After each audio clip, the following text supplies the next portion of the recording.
Hi, everybody. Today we're talking about the Middle East. And one of the things, since it's the last week of class, what we would normally do is we would normally say, okay, we've learned all these patterns and things like that about foreign policy, some ways to think about it, some ways to understand it. Now let's show how super complex it is so that all those things we have are just little things we can kind of hang on to, but they are not determinative. There is way more going on here than just the things we can sort of say. You can't predict what's going to happen, the complexity of the things. So that's what we're going to look at today is some of the complexities. We're going to do that by looking at the Middle East, just because it seems like an easy one to look at. Easy? Easy is not the right word. A useful one to look at. So we're going to kind of talk about the Middle East for the last sort of 10 years. Today we're going to really focus on Egypt, and then on Wednesday we're going to focus on Syria.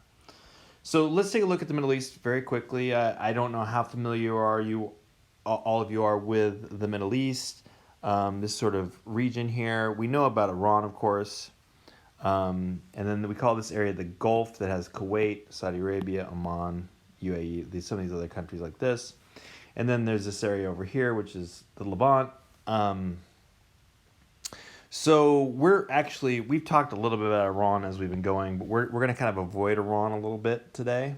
Maybe not today, but that's not going to be the main focus. When we talk about the Middle East these days, we usually tend to talk about Iran and Israel. And we're just not going to talk about those as much today, just because they're a whole different ball of complexity.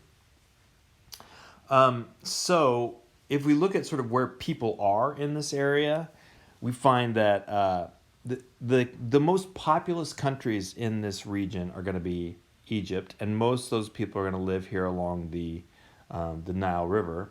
Turkey, which is one of those weird ones that's kind of in the Middle East but also in Europe. It's kind of in, not really in.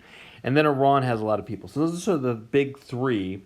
And then, of course, these other states have people, but they're not as big necessarily, and so they just, in terms of people, it's Egypt, Iran, and Turkey. So we're going to look at Egypt today. But let's start by talking about sort of setting up our problem for today. So here's our issue we want to talk about, is U.S.-Saudi relations today-ish. So previously, if you were following Saudi-U.S. relations from probably 1950, maybe even World War II, at least since the British kind of were out of there, until I would say 2010s, something like that. U.S. and Saudi Arabia agree on just about everything.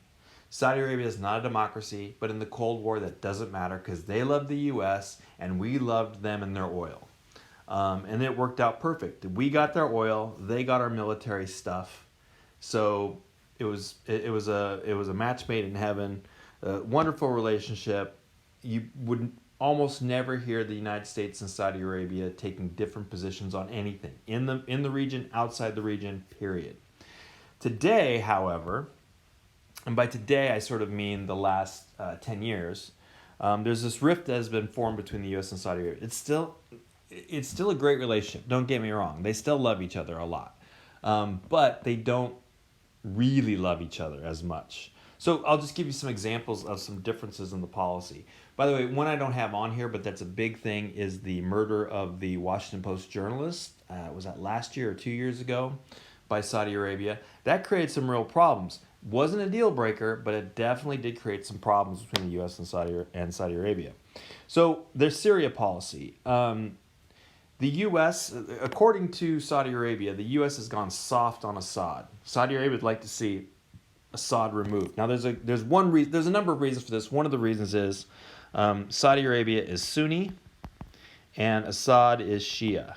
So, at the very least, the Sunnis are standing up for the Sunnis in Saudi Arabia are standing up for the Sunnis in Syria, so they'd like Assad gone.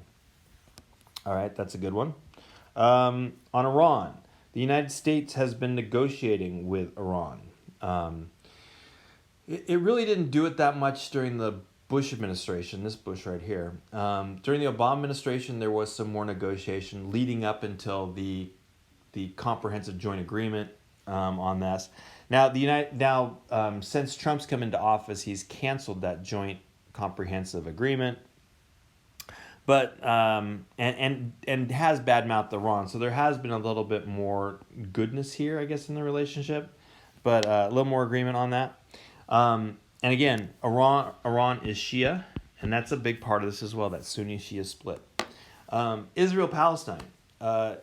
No coincidence, and this is not just a Trump thing, this is Obama as well, that the U.S. has sort of been backing off a two-state solution for a long time now.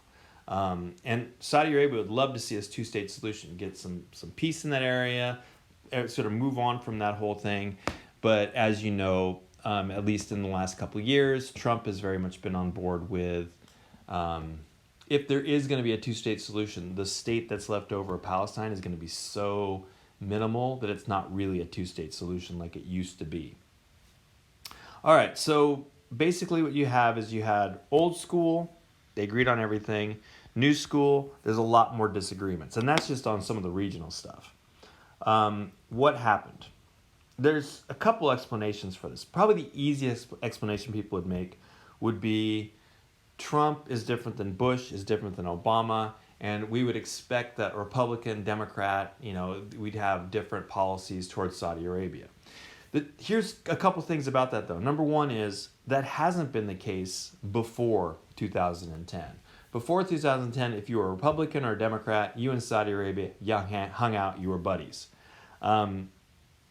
So it's not that clear that that's going to be the answer, and it doesn't really line up that well. We know that Trump had some disagreements with Saudi Arabia, and Obama has disagreements with Saudi Arabia. They may be different disagreements, but there's still these disagreements that are going on there. Probably a better explanation is going to be that the Middle East changed due to the effects of Arab Spring. The Arab Spring happens in 2011, and that really does change a whole lot of the features of the Middle East. And what worked before 2011 works a little bit less well after 2011. So what I'm going to have you do is I'm going to have you watch a longer video, not one of those frontline videos. Those things are so good. And it's going to be about Egypt in crisis. Now, it's going to talk a little bit about the Arab Spring, which happened in 2011. But then it's going to really talk about what happens in Egypt after 2011. So there's a couple things I want you to think about before you sort of go watch that video. Number one, I put an optional reading down below that in 3.5 on Canvas, where it just talks about the timeline. So if you're not really clear about what was going on at the time, that timeline might sort of give you an idea of what to be looking for as you go through it. It's not necessary, though. The documentary does a pretty good job, but this can help a little bit. The second thing is the story of what happens in Egypt is super interesting. And from that sort of just intellectual interest level, it's worth watching in and of itself. What I want you to do, this is a foreign policy class, so I want you to put yourself in the role of someone working in U.S. foreign policy during this period as you see these things come up. And what you would be recommending the president, and I think it was I think the video's in 2013 and the Arab Spring is in 2011, so it's all Obama administration. So what you would be recommending the Obama administration do, what their foreign policy on these events should be. Should they stand up for the people in the square that are protesting? Which people should they support? Should they support the government? Should they keep giving $1 billion a year to the military? What happens if they don't give that $1 billion a year to the military anymore? What happens to U.S. leverage in that area? What about the other things the United States wants in the Middle East? So that's what I want you to think about. I want you to think about, like, where would you stand and what would you recommend that the U.S.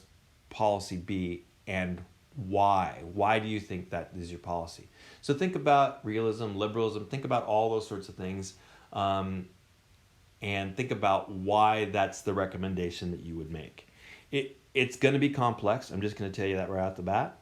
But if you do start to get to a point where you go, I don't really know, I want you to hit pause and I want you to stop and think about it. Like, what do you think? Really, what do you think that recommendation would be? And then keep watching. All right, we'll come back and we'll talk about, after that, we'll talk about that video on the Arab Spring.